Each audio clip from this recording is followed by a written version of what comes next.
सभी स्टूडेंट्स का Bansal maths class में स्वागत है। हमारा जो टॉपिक है, आज का टॉपिक हमारे पास में है ऑपरेशन रिसर्च। ऑपरेशन रिसर्च में अगर हम लोग बात करते हैं आज टॉपिक की, तो ऑपरेशन रिसर्च के अंदर हम लोग आपको आज पढ़ाएंगे सबसे पहले unit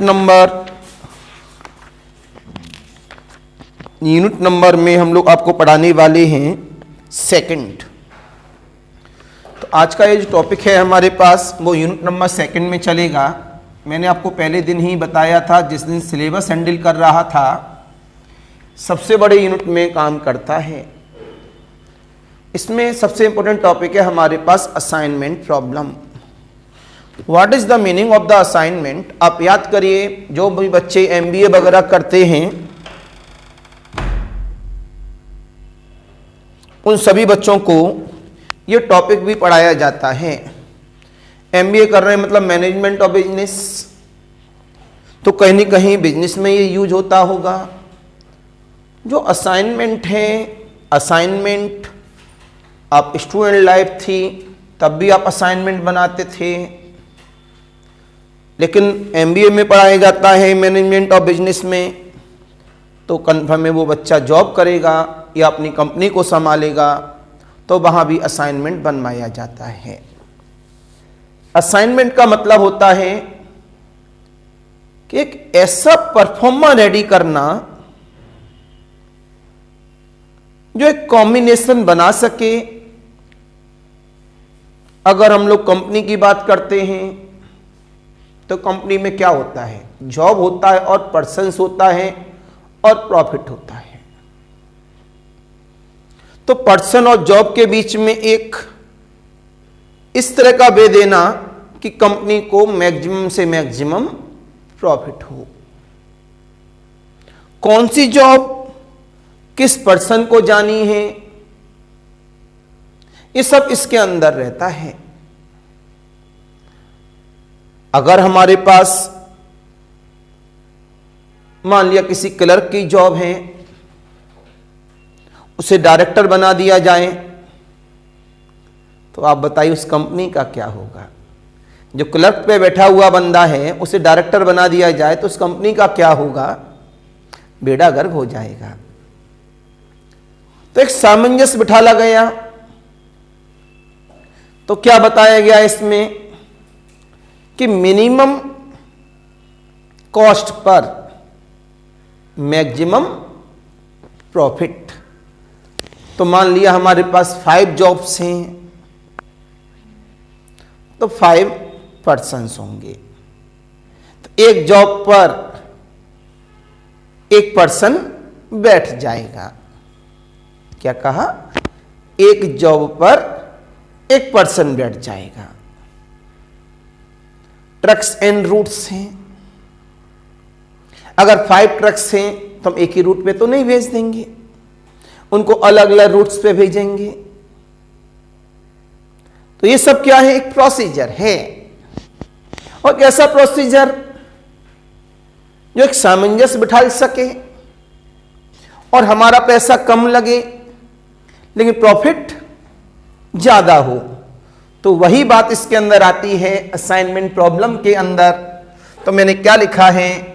unit number second, the assignment problem, the classical problems where the objective is to assign a number of origins मतलब jobs to the equal numbers of destinations मतलब persons at a minimum cost और maximum profit are called the assignment problems. जितना jobs होंगी उतने ही क्या होंगे? Persons. अगर jobs ज्यादा हैं, पर्सन्स कम हैं, तो हमें पर्सन्स को सैलरी ज्यादा देनी पड़ेगी, वो नखड़े करेंगे। अगर जॉब कम है, जॉब ज्यादा है और पर्सन्स कम है, शब्द वापस ले रहा हूं, जॉब्स ज्यादा है और पर्सन्स कम है, तो वहां पर क्या होगा कि हमारे पर्सन्स क्या करेंगे? नखड़े करेंगे। भाई जॉब ज्यादा है, भाई हम नहीं करेंगे ये जॉब, ये नहीं करेंगे। लेकिन जब जॉब्स कम हैं और पर्सन ज्यादा है तो वहां पर्सन को सैलरी कम देनी पड़ेगी, तो ये एक क्राइटेरिया अच्छा नहीं माना जाता है। तो असाइनमेंट में जो क्राइटेरिया होता है वो होता है इक्वल सेंस का। N persons N jobs, N trucks N routes, N postmans N routes. तो ये सब प्रोसीजर हमारे पास काम करता है किसके लिए? असाइनमेंट के लिए। वही लैंग्वेज मैंने यहां पर रिप्रेजेंट की है और कंपनी में यही सिखाया जाता है कि minimum cost per maximum profit कैसे हो। Minimum cost per maximum profit कैसे हो। कभी जब भी आप देखते होंगे कि जो लोग कंपनी में काम करते हैं तो वहां पर एक बंदे की सैलरी सबसे ज्यादा होती है जो पूरी कंपनी को मैनेज कर रहा होता है और कंपनी को प्रॉफिट दिला रहा होता है। कभी जब भी आप देखते हैं कि आपने डव साबुन लिया और डव साबुन पर एक फेयर एंड लवली फ्री, क्या फेयर एंड लवली क्रीम 5 रुपए वाली फ्री। हो सकता है वो फेयर एंड लवली क्रीम का प्रचार करने के लिए उसने इसको साथ में लगाया। हो सकता है उस क्रीम के बारे में कोई नहीं जान रहा हो, उसके बारे में इसको बारे में पता करवाने के लिए लगाया। हो सकता है वो उसकी एक्सपायरी जल्दी जा रही हो, इस वजह से लगाया। तो लोगों तक उसका पहुंचाना ये भी एक क्या है? स्ट्रेटजी में आता है, हमारे असाइनमेंट की स्ट्रेटजी में।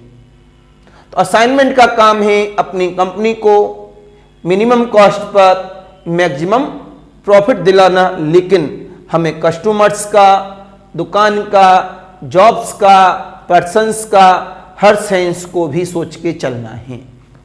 तो हमने आपको डिफाइन किया कि what is the definition of the assignment. तो असाइनमेंट्स मैंने आपको बता दिया यहां पर। अभी अभी डेफिनेशन मैंने बताई थी कि number of jobs and number of persons के बीच में कॉम्बिनेशन जो तैयार कर रहे हैं इक्वल का, वो असाइनमेंट प्रॉब्लम को रेडी करता है। यहाँ पर बहुत सारे टाइप्स होते हैं कि men's of office, classes of rooms. अगर क्लासेज और रूम्स की बात करें, अगर 5 क्लास हैं 1 2 3 4 5, तो उसके लिए 5 रूम चाहिए होंगे। पहली क्लास पहले रूम में, दूसरी क्लास दूसरे रूम में, तीसरी क्लास तीसरे। एक क्लास 2 रूम में तो नहीं बैठ पाएगी, एक ही टीचर है वहां खड़ा हुआ। अब एक टीचर 2 क्लास में तो पढ़ा नहीं पाएगा एक साथ में। भूतिया तो है नहीं कि एक भूतिया खड़ा है दूसरा भूत वहां खड़ा है। यह क्या एक कॉम्बिनेशन है। यह सब किसमें ही आता है? असाइनमेंट के प्रोसीजर में आता है। तो क्या बताया गया? Drivers of trucks, trucks to delivery routes and so on the. फिर मैंने the nature of the assignment लिखा। बताया गया मैंने n पर्सन्स लिए हैं और n जॉब्स लिए हैं, 1 से लेके n और 1 से लेके n। मैंने पर्सन्स के साथ में जो कॉस्ट की बात कर रहा हूं तो वो कॉस्ट क्या है? CIJ। तो इसके अंदर जो हमारे पास एलिमेंट होंगे वो कॉस्ट के माने जाएंगे।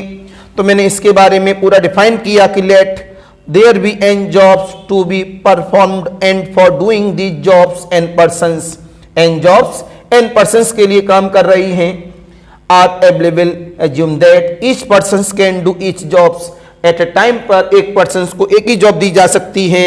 CIJ कौन है? CIJ कॉस्ट को डिफाइन कर रहा है ith persons and jth job के नेचर के साथ। इस तरह की प्रॉब्लम में हम लोग क्या काम करेंगे? असाइनमेंट के द्वारा हम लोग minimum cost per maximum profit को निकालने की कोशिश करेंगे। The above assignment problem can be state in the form. जो हमारे पास प्रॉब्लम लिखी जाएगी वो कैसी लिखी जाएगी? n क्रॉस n मैट्रिक्स में लिखी जाएगी, मतलब स्क्वायर मैट्रिक्स होना कंपलसरी है। तो इस तरह में जो एलिमेंट्स होते हैं उनको हम लोग क्या बोलते हैं? कॉस्ट। इनके द्वारा बनाई गई मैट्रिक्स को क्या बोलते हैं? कॉस्ट मैट्रिक्स, या कैसा? Effectiveness matrix. इस यहीं से ऑब्जेक्टिव छिपा हुआ है, यहीं से इसमें ऑब्जेक्टिव छिपा हुआ है। सबसे टिपिकल टॉपिक माना जाता है ऑब्जेक्टिव का, because this is the applied portion. और यहां से ऑब्जेक्टिव निकालना अपने आप में बहुत टेढ़ा काम होता है। इस वजह से जब मन से पढ़ेंगे सब्जेक्टिव नेचर को तो ऑब्जेक्टिव अपने आप बन के रेडी हो जाएगा। यहां पर हम लोग इसे किस तरह से बनाने की कोशिश करेंगे? This is the C11, C12, C13, C1J, and so on the C1N.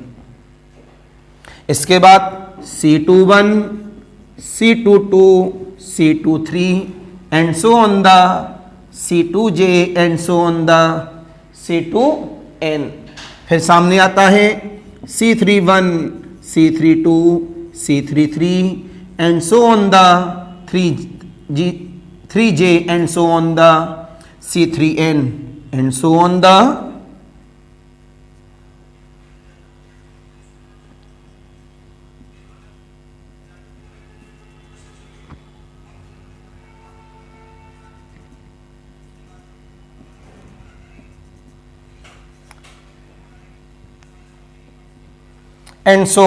this is the C I1, C I2, C I3, and so on the C IJ, and so on the C IN, and so on the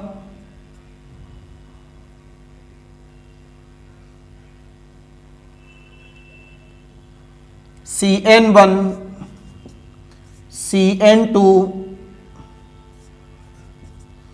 CN3, CNJ, or CNN. So this is the at a time cost matrix with ith persons and jth jobs. This is the nature of assignment problem. इसमें हम क्या निकालेंगे? Minimum cost per maximum profit. तो ये theory मैंने लिखाई आप लोगों को ऑब्जेक्टिव समझाने के लिए, और सब्जेक्टिव में जहां भी कभी लिखा जाएगा ये थ्योरी बहुत काम आएगी. इसके बाद में आज की डेट में इसके बाद एक टाइप पढ़ाऊंगा किसका? असाइनमेंट प्रॉब्लम का. कल फिर थ्योरी पढ़ाऊंगा, फिर टाइप पढ़ाऊंगा. तो लमसम 3 से 4 दिन ये टॉपिक ले लेगा. प्लीज फेयर कॉपी में नोट करें.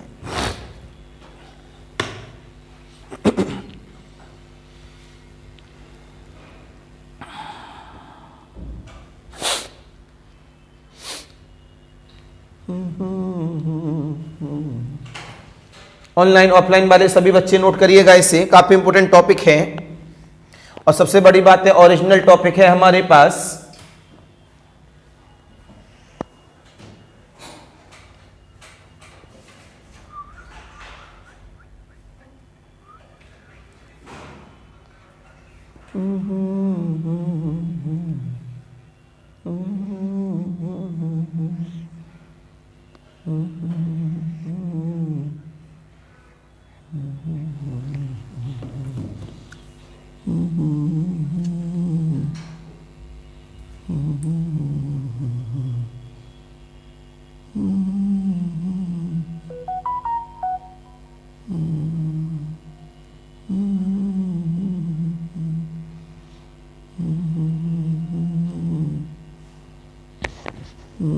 Christmas Day mark.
हो गया बेटा, नोट कर लिया सभी ने?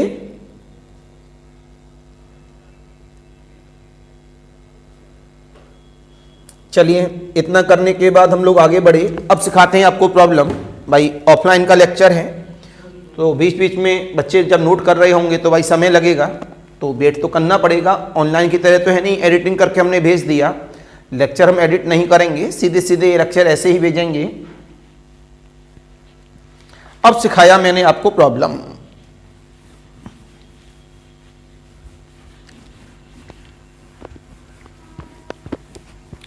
आज के लिए मेरे पास है problem number 1। This is the type number 1। कल इसकी थ्योरी भी लिखा दूंगा अलग से। ये टाइप नंबर 1 में ये विदाउट टिक प्रोसेस का प्रॉब्लम आएगा। इसमें टिक इस्तेमाल नहीं करेंगे। विदाउट टिक हमारी प्रॉब्लम सॉल्व हो जाएगी, विदाउट टिक। तो आपने जवाब दिया इसमें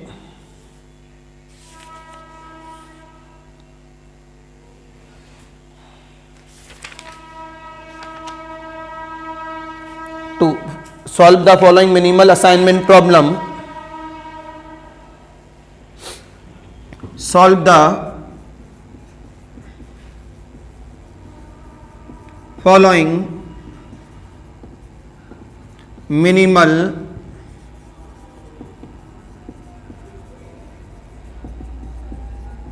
assignment problem. प्रॉब्लम क्या दी गई है ये देखना चाहेंगे आप सभी। मेरी तब देखेंगे सभी बच्चे।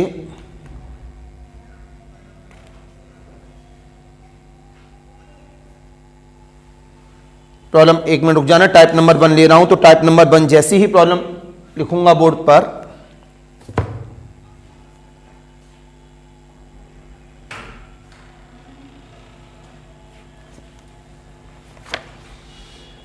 प्रियांशी, क्या हाल?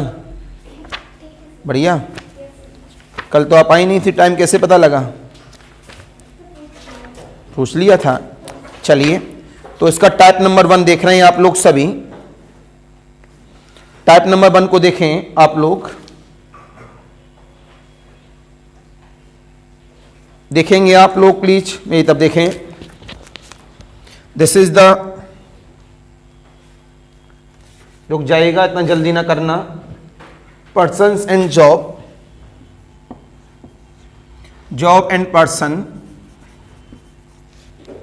1 2 3 4 5, 1 2 3 4 5, this is the A B C D E.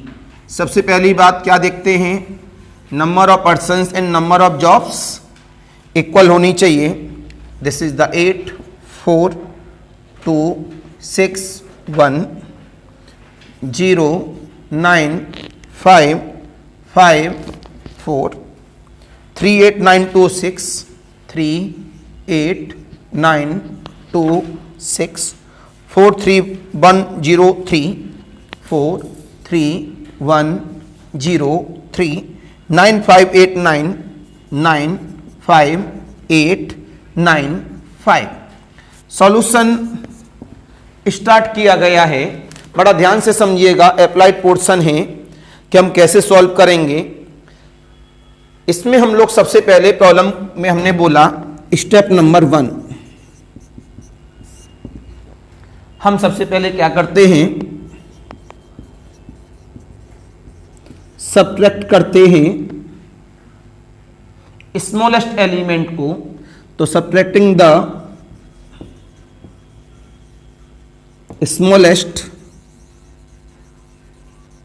Element in each row, in each row from all the elements, from all the elements में, तब इधर देख लीजिएगा, in that row। तो क्या बताया गया कि हम लोग प्रत्येक रो में सबसे छोटा एलिमेंट ढूंढेंगे, उस एलिमेंट को उस रो के प्रत्येक एलिमेंट में से घटा देंगे। राइट, आ जाओ भैया, यहां आ गई जॉब्स और यहां पर क्या है, पर्सन्स। ये आया 1 2 3 4 5, ये आया ए बी सी डी ई। तो जवाब मिला यहां से हमारे पास, दिस इज द 8 4 2 6 1, सॉरी, इसमें सबसे स्मॉलेस्ट एलिमेंट ढूंढेंगे। सबसे छोटा एलिमेंट क्या है, 1। सबसे छोटा एलिमेंट क्या है, 1। 1 को घटा दो, 8 में से बन गया तो 7, 4 में से बन गया तो 3, 2 में से बन गया तो 1, 6 में से बन गया तो 5, 1 में से बन गया तो 0।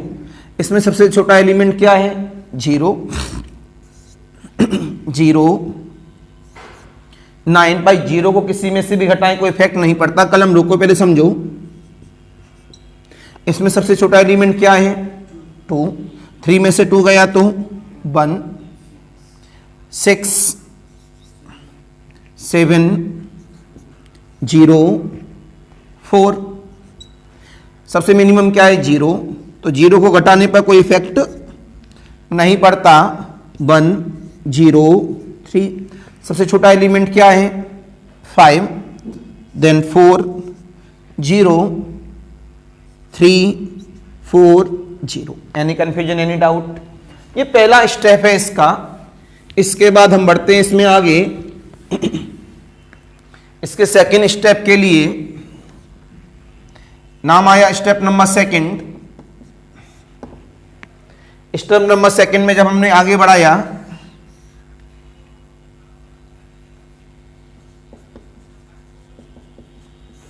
ये रहेगा हमारे पास कॉलम ऑपरेशन। कॉलम ऑपरेशन का मतलब क्या हुआ, जो रो में किया है वही किस में कर देंगे, वही छोटा एलिमेंट कॉलम में देखेंगे और उस कॉलम के प्रत्येक एलिमेंट में से घटा देंगे। तो जब हमें मिला यहां पर जॉब्स, यहां पर क्या है, persons 1 2 3 4 5 A B C D E, right. जब हम मिला यहां से इस वाले में देखेंगे, ध्यान रखना, पहले वाले कॉलम में सबसे मिनिमम एलिमेंट क्या है? 0। तो 0 को घटाने पर उसके ऊपर कोई भी इफेक्ट नहीं पड़ेगा। इसमें मिनिमम एलिमेंट क्या है? 0। तो 3 9 6 3 0। मिनिमम एलिमेंट क्या है? 1। तो 0 4 6 0 2। मिनिमम एलिमेंट क्या है? 0 5 5 0 0 4। मिनिमम एलिमेंट क्या है? 0 4 4 3 0, राइट। अब इसका रूल आगे समझेंगे कि इसका रूल क्या है हमारे पास।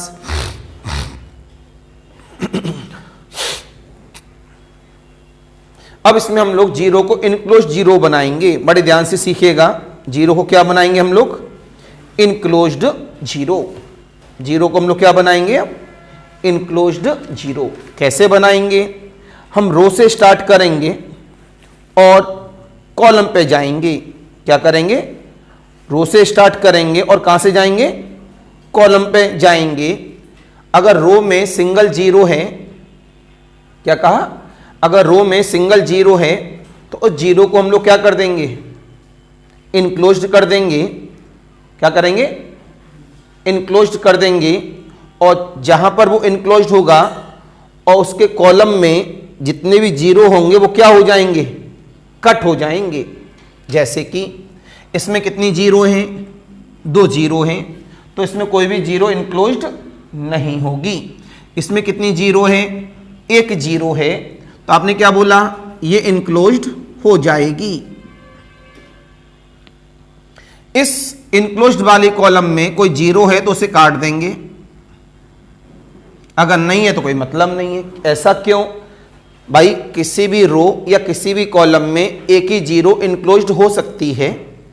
अगर मान लिया इनके नीचे कोई 0 होती ऊपर नीचे और दोबारा से रो में चेक करते और उसी पे इनक्लोज्ड बन जाता, तो एक ही कॉलम में कितने इनक्लोज्ड हो जाते हैं? 2 हो जाते हैं।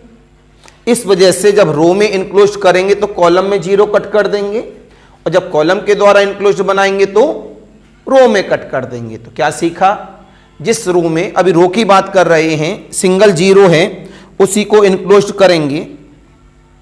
ठीक, उस इनक्लोज्ड वाली एलिमेंट के कॉलम में अगर कोई भी 0 है तो उसे क्या करेंगे? कट कर देंगे। उसे क्या कर देंगे? कट कर देंगे। तो 1 मिनट रुक जाएगा।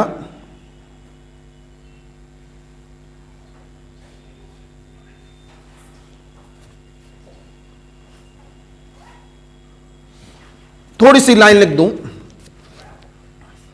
नाउ वी एग्जामिन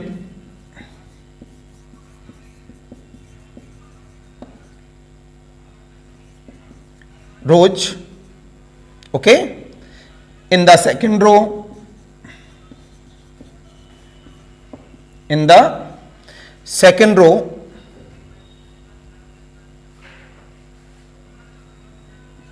having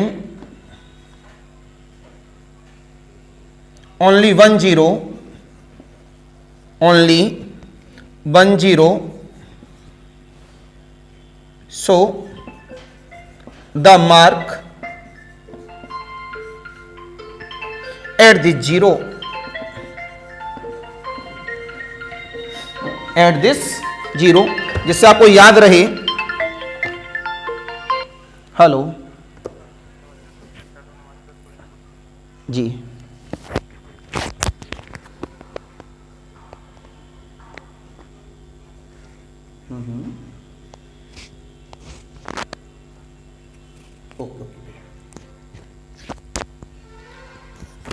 तो क्या बताया गया?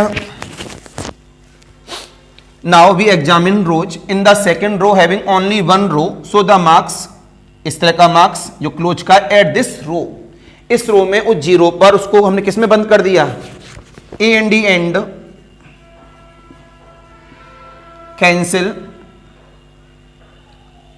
अदर 0s अदर जीरोज, ये जीरो इनक्लोज किसमें हुई है? सेकेंड रो में, लेकिन कॉलम में ये एलिमेंट कौन सा है? फर्स्ट कॉलम में है। किसमें है?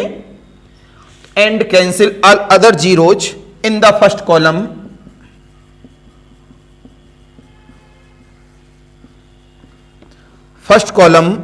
corresponding to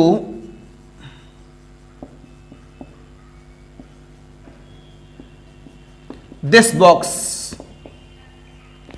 ये बताना बहुत जरूरी था मेरे को कि जिस रो में हम चेक कर रहे हैं सिंगल जीरो है, और उसमें जिस रो को हमने टिक किया इनक्लोज्ड, उस एलिमेंट वाले कॉलम में अगर कोई भी जीरो है तो उसे क्या करेंगे? कैंसिल कर देंगे। आओ भाई, अब आगे नहीं लिखेंगे। थर्ड रो में कितनी जीरो है? एक, इसे इनक्लोज्ड कर दिया। इस इनक्लोज्ड वाले एलिमेंट के कॉलम में कोई जीरो है? यस, इसे कट कर दिया। बोलो भाई। इस फोर्थ रो में कोई कितनी जीरो है? दो थी, ये कट गई, एक ही तो बची। अब इसे इनक्लोज कर दिया। इसके कॉलम में कोई जीरो है? यस, उसे कट कर दिया। इसमें कितनी जीरो हैं? दो, तो इसमें इनक्लोज्ड नहीं होगा। Right? Any confusion, any doubt? अब यहां से हमने बोला and again to again this process apply। now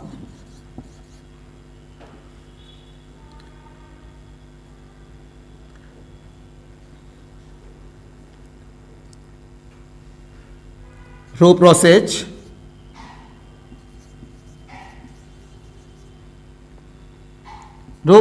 has been end। now we apply, now we will apply examine column। आपने कहा again to again this process apply, row process has been end, now we will apply examine column. ठीक है, अब column की बारी। पहले वाले column में कोई जीरो नहीं है, दूसरे वाले कॉलम में तुरंत लिखेंगे इन the second column having only 1 0, so the mark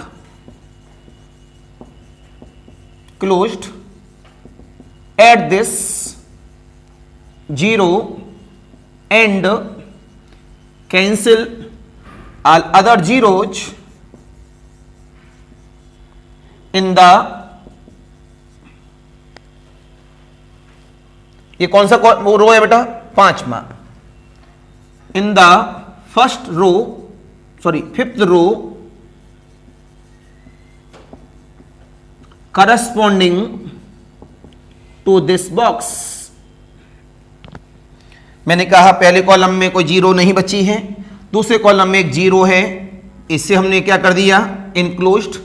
इस कॉलम में जो इनक्लोज्ड वाला एलिमेंट है, इस वाली रो में अगर कोई जीरो है तो वो कट जाएगा। वही लिखा है नीचे कि फिफ्थ रो में जीरो था, वो कट जाएगा।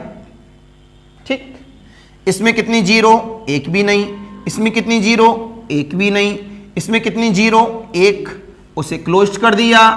इस कॉलम में ये क्लोज्ड हुआ है, इस वजह से रो में कोई जीरो है तो कट जाएगा, थी कट गई है। फिर लिखा again to again this process apply, again to again this process apply,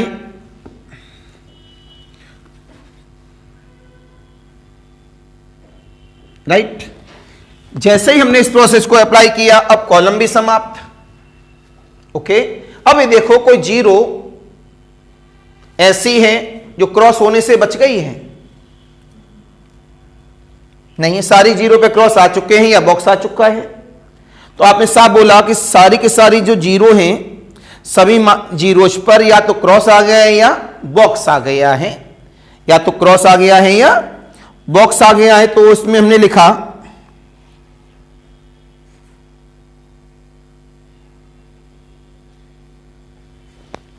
all zeros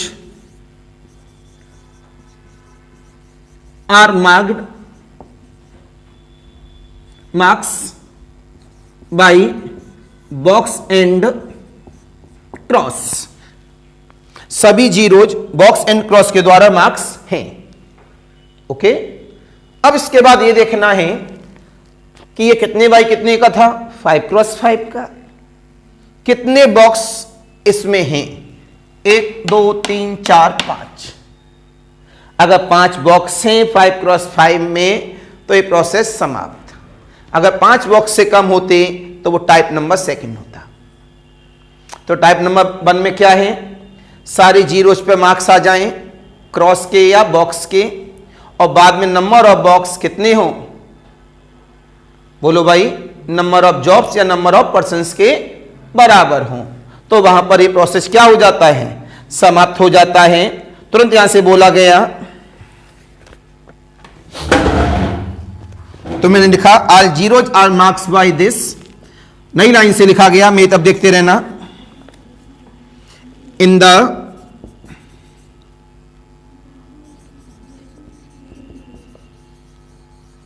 last table, बात है नहीं, number of enclosed zeros equal of the number of jobs या number of persons या number of rows equal of the number of columns equal of the number of enclosed zero। तो हमारे पास ये जो process है, ये कैसा प्रोसेस है बेटा, ऑप्टिमल। कैसा प्रोसेस है ये, ऑप्टिमल। तुरंत यहां से बोला गया, hence we have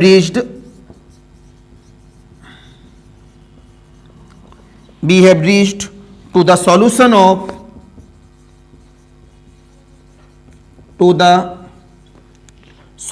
the problem। हम अपनी प्रॉब्लम के सॉल्यूशन पर पहुंच चुके हैं। Now the optimal solution, the optimal solution to this problem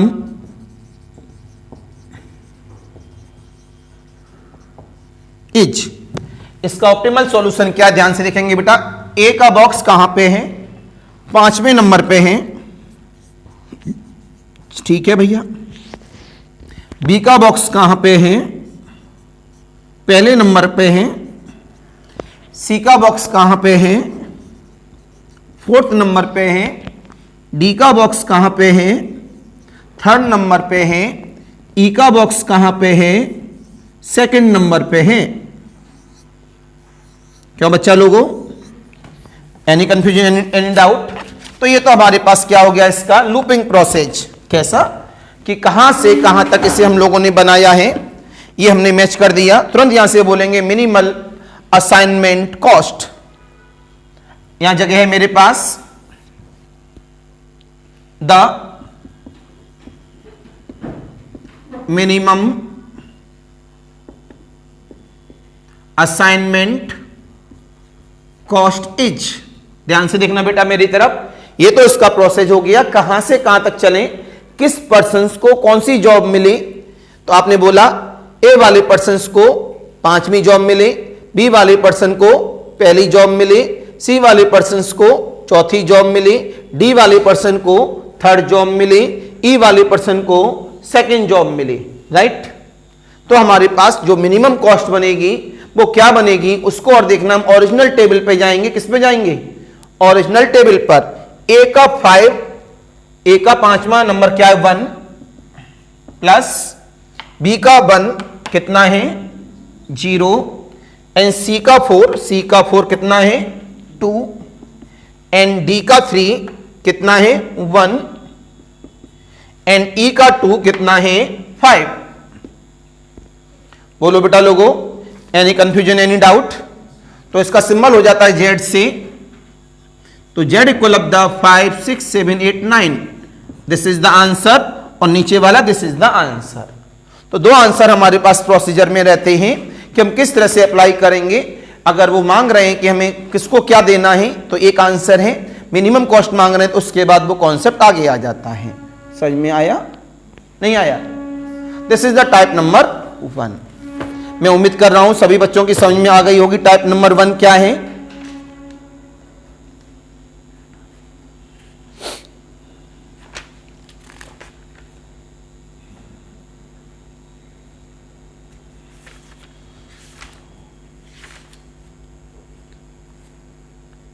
अभी होमवर्क नहीं मिलेगा, लेकिन कल के दिन आप लोगों को 5-6 प्रॉब्लम का होमवर्क मिलेगा, क्योंकि कल इसमें टाइप नंबर 2 आ जाएगा और टाइप नंबर 3 आ जाएगा।